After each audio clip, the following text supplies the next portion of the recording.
Here we go again, UFC Abu Dhabi, and we cashed last week. Max Holloway, we had a great parlay going like we did the previous week and the week before that, and I mean, we're just doing great. So what I'm doing now is I'm going to tell you what the bets are first. That's how we're going to open this up. We're going to give you the bets first. So we're taking Tabitha, Richie on the money line for 50% of the entire account.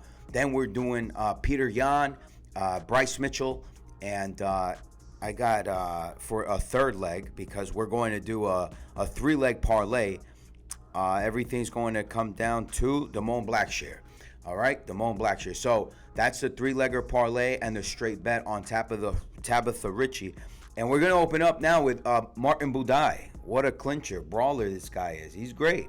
He's great, this guy. I like this guy. And we're going to get into it right away. He's fighting a grappler. So when Martin Budai actually fought previously, and he's done well. He's done well clinching fighters against the octagon wall and potentially nearly finishing most, right? Provided he has proven to get a submission win, right? He got one on Josh Parisian. If you didn't know, he's not that well versed in MMA. So I think that Marcus Buchecha here is going to defeat Martin Budai, as he not only is a ADCC incredible grappler, Olympic gold, man, gold. You would consider that in the sport. But man, this guy can offensively wrestle, and I think that's going to be a problem here for Martin Budai. And we're going to move on to the next fight now.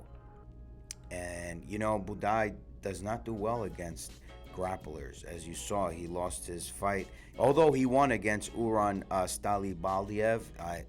No, he's not technical when it comes to that. He can't. He lost to Gaziev, and that was a disaster too. And now we got Muhammad Yaya, and I want to make sure you guys understand that Nugent, he can attempt to grapple. He likes to seek a takedown from the single leg, right? But Muhammad Yaya can strike Julian, who absorbs too many hits to the face, despite a great jab. Okay, and so I can see how Julian can use his low kicks to, maybe chop down at Muhammad and then work his jab to potentially win. But Yaya's got the striking where, he takes a hit, to give one right back, and he can also grapple. So I like Yaya. I would take him, especially with a line this wide. All right, that's just me, and I watched tape on that fight. I'm telling you, Yaya's no one to just put out that way. I mean, Julian is someone that at minus, what is it, 500, you gotta, why not take Yaya? He's also he has a belt for a regional promotion back then. I think it was Desert Force. That's what the name of the MMA promotion was. Ibo Aslan, Billy Elikana.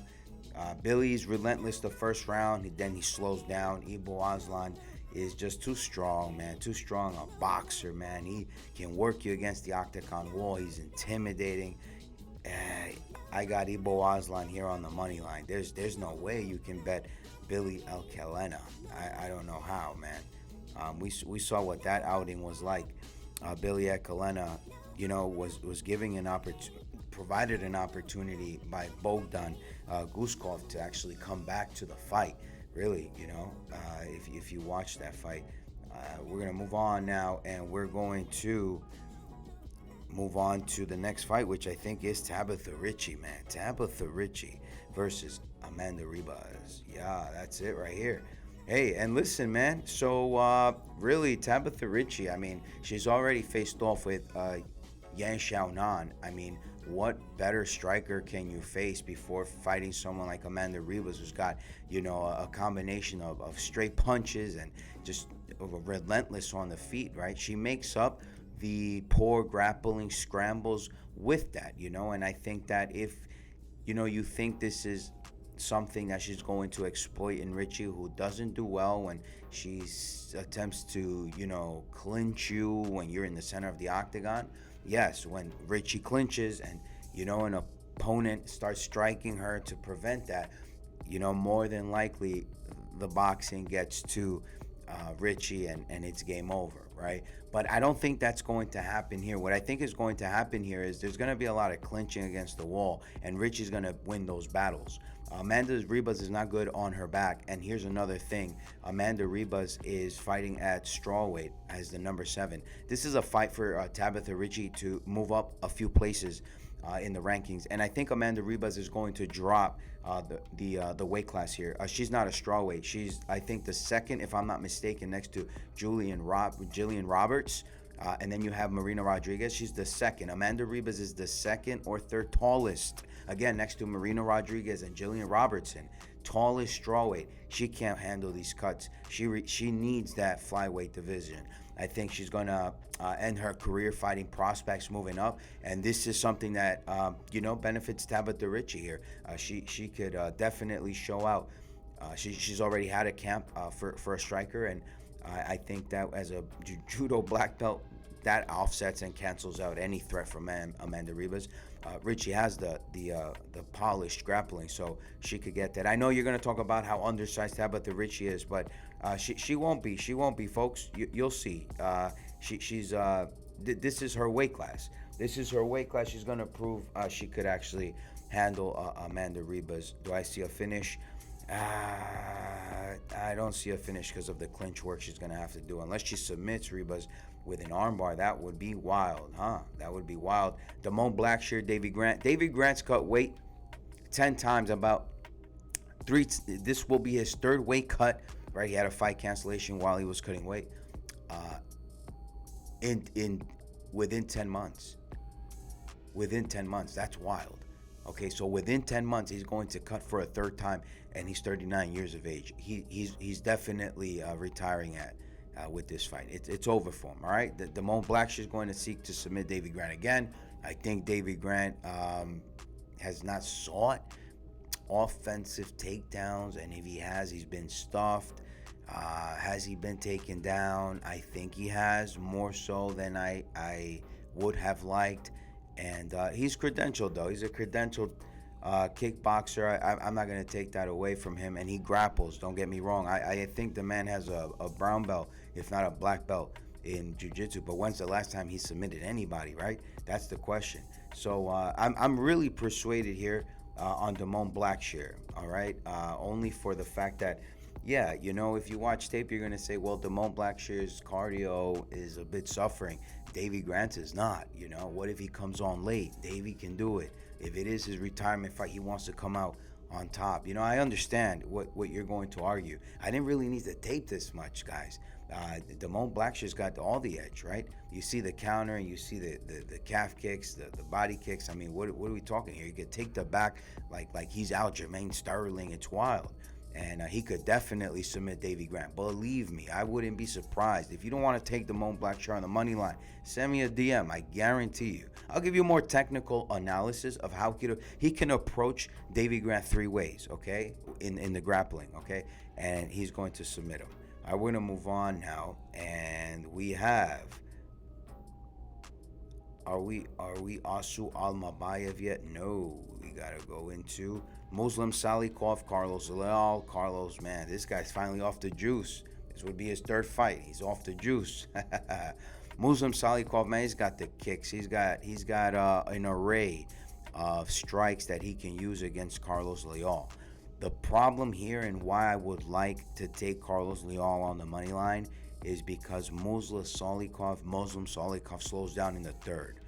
And at 41, I would take Carlos Leal, unless he faked that birth certificate and he's really 35, 36. God, then we got to take Muslim Salikov. You understand? For a more technical analysis on this, because we talk about potentials, right, with the gifts they have to fight or their style to fight. Send me a DM or visit our website at proshimobets.com. Bryce Mitchell is submitting Sedar Magomedov. Sed wants to be bold and he wants to scramble with Bryce. He's getting submitted. Bryce can knock Sedar Magomedov's head off as well. Sed is too slow with the counters, too slow with the jab. He's nothing like Bryce Mitchell on the feet. Bryce Mitchell at this price is the final time you will ever see him at this price. I wouldn't be surprised if, after he's gets this number 15 right now with Sedar Magomedov, that they give him someone maybe in the top 8, top 5, and what a fight that would be, right? Yeah, I like Bryce Mitchell here, man. Take Bryce Mitchell on the money line. This is a great play, man. That's why I have him on the parlay. And then we move on, right? Bryce Mitchell. We're moving on to the main card now. We're moving on to the main card. We got Nikita Krylov, Bogdan Guskov. Nikita's such a relentless grappler, man. This guy's grappled with the likes of Roman Dolidze, so on and so forth. Bogdan Guskov, I get it. He's got the offensive wrestling. On a short notice fight, he didn't look so good. Does he have the cardio for the third round where Nikita does? Nikita's powerful. He can absorb hits, but I think Nikita can also clinch and attempt to take down, which would intimidate Bogdan. And if Bogdan wears out the cardio, trying to punch his way through or knock out Nikita, brawl Nikita, that's not going to work. So I got Nikita on the money line here, okay, as the number 10 light heavyweight, despite not being fond of him as a fighter, man. I saw him pull out once, said he had an injury, and then the next minute he's posting, I'm telling you, the following day he's posting a picture on the beach with his wife. It just, I don't know, that's tacky. Asu Almabayev, Jose Ochoa, man, that kickboxing is relentless. What a Thai boxer with very little grappling pedigree. Absolutely. I don't think this guy even has a white belt in jiu-jitsu. I'm not kidding you. Again, Asu Almabayev, who could take him down. He's the number 9. Do they want to rank Jose Ochoa? I think so, right? Because if he wins this, he could rank, and then they could give you exciting fights like Joshua Van, in the flyweight division. So is it likely? I guess so, because I think when they saw that fight, the UFC saw the fight with him and Kavanaugh, they liked Jose Ochoa. They liked him. Now, here's the thing. If Jose Ochoa is relentless with the strikes, right, and gives Asu no space, no time, gets him off his rhythmic step, could stuff a takedown or so, win one round, stuffing a takedown, getting taken down, maybe in the second round, but up in the third, and could potentially have Asu running away like he did against Cap. Although Cap was poking him and pulling on his shorts and all this craziness, right? I think Jose Ochoa can rank this fight, all right? It'd be a damn shame, man, because I'm taking a parlay, all right, with Blackshear, Peter Yan, and Bryce Mitchell over a straight bet on Jose Ochoa with Tabitha Richie, who we got for 50% of the total bankroll, right? So it would be a damn shame if I missed this opportunity, because I'm big on Jose Ochoa.